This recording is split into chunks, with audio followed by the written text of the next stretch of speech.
Okay, this is Michael Pepper for MMABay.co.uk in association with Tap Out with Ultimate Fighter Season 8 winner Ryan Bader. Thanks for joining us today, Ryan. Thank you, appreciate it. So, you're undefeated in your MMA career, 11-0.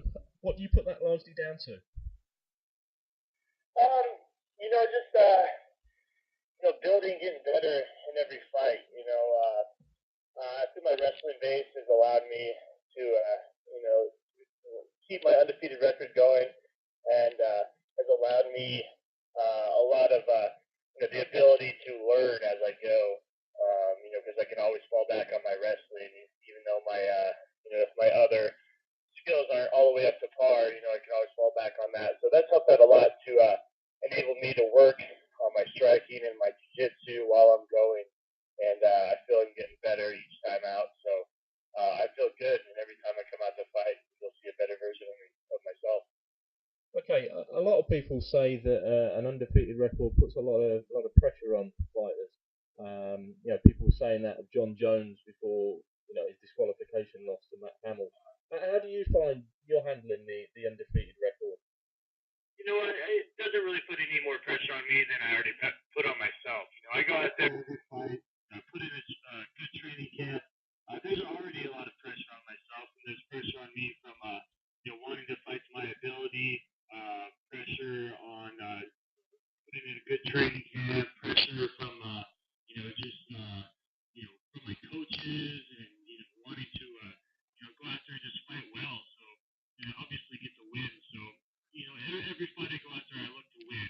So the undefeated record really is nothing to me. It's a fight in front of me, and if I take care of that fight in front of me, the undefeated record, it takes care of itself. So there's really no added pressure. There's already pressure there. So the whole number thing doesn't really get in my head at all. Okay, you were last in action at UFC 110. You fought Keith Jardine that night. How did you see the fight went for you?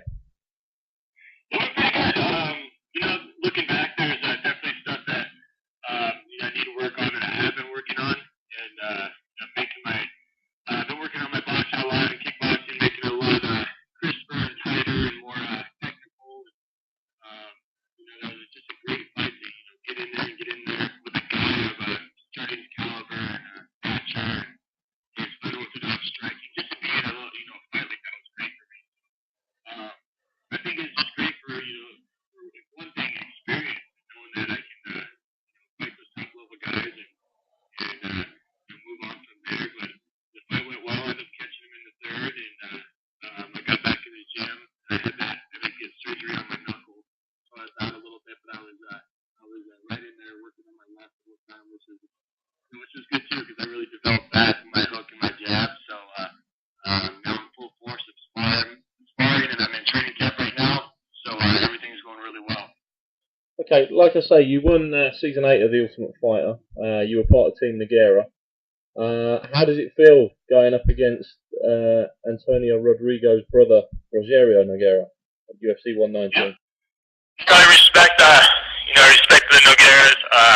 Like you said, I was under Big Nog for the Ultimate Fighter Season 8, and he's a great guy. I only met his brother one time, but I respect them both. I respect everything Rogerio has done in his career. He's fought legends of the sport everywhere, and over in Japan and all that. So he's a tough fighter. But I got to go out there and do my job, and that's to go out there and get a win against Nogueira. So he's a nice guy. I like him very much, but it's a job, and I'm going to go out there, get that win, and can be friends after. But I'm just fortunate to be in this position to fight a top level guy like that, and it's all business. How do you think you match up with him style-wise and with the skills that you've got compared to him? I think I match up pretty well. Nogueira's overall really well-rounded MMA fighter. He's got really good boxing, a lot of counter boxing, and he's got good knees, he's got a good clinch, and he's obviously good on the ground.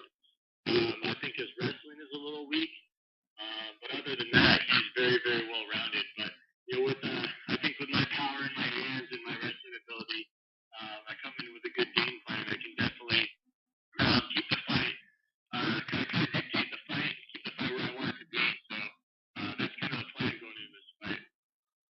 Okay, are you doing anything differently in training to prepare for someone with the stature of Nogueira? You've mentioned his ground skills already.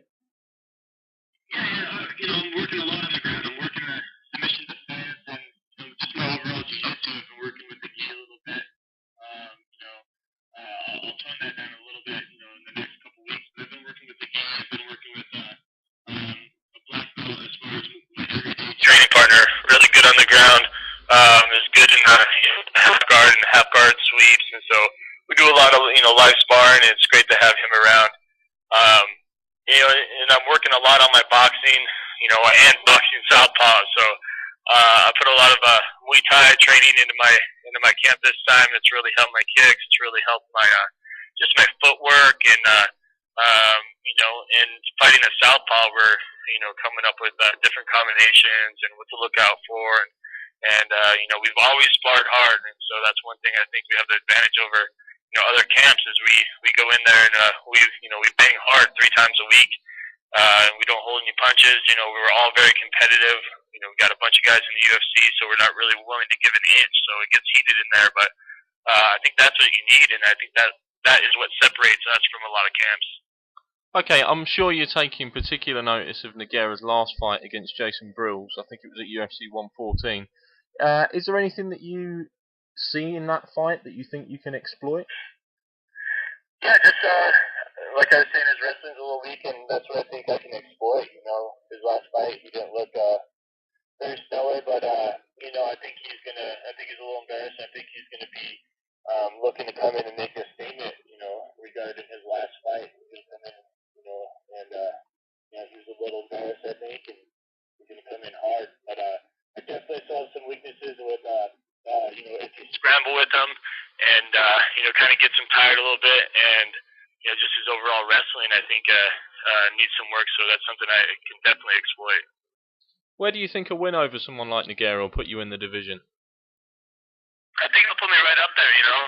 Nogueira ranks anywhere from number 4 to 7. Definitely top 10 in the 205-pound division. So it'll put me right up there. Right in the line for a title shot after maybe another fight or a couple more fights. But I'm not looking at that now. I'm looking at obviously one of the best guys in the sport right now. So I got to go in there and get the win first before I look any further than that. Many MMA fighters that I come across are very, very respectful, of course, and very, very focused on whoever they're fighting next. But one question I always like to ask is who would they really like to face if they got the opportunity? Is there anybody that stands out for you in the light heavyweight division at the minute, or possibly a certain middleweight that maybe comes up from time to time? Not really. I have no animosity towards anybody or no ill feelings, but I would like to fight, one of the old school legends like a Tito Ortiz or a Randy Couture. I think that, just for being an MMA fighter and having the possibility to fight, one of those guys before they retire would just be, a dream for me. So, I grew up watching those type of guys. So, yeah, I would love to fight like a Tito Ortiz or a Randy Couture for sure. Okay, do you think the fans have seen the best of you yet? Oh, not at all. Like I said, I think I come out there and get better with each fight. And I'm pretty young in the sport. I've been, training for just 8 years now. Fighting less than that. So, I actually just started to feel comfortable just a few fights ago, like using my stand up and just being not being tunnel vision. So, I'm going to get better and better each time I go out. I put in hard camps, and when I'm not in training camp, I'm with my coaches trying to get better. And every time I come out, you're going to see a cleaner, more technical version. So the fans definitely have not seen the best of me. Okay, good luck in your fight at UFC 119. Have you got any sponsors or anybody else you'd like to mention before we finish? Yeah, just like to say thanks to Tap Out, and then all my other sponsors, you can check them out at my website at ryanbader.com. Okay, this has been Michael Pepper for MMABay.co.uk in association with Tap Out, with Ultimate Fighter Season 8 winner, Ryan Bader. Thanks, Ryan.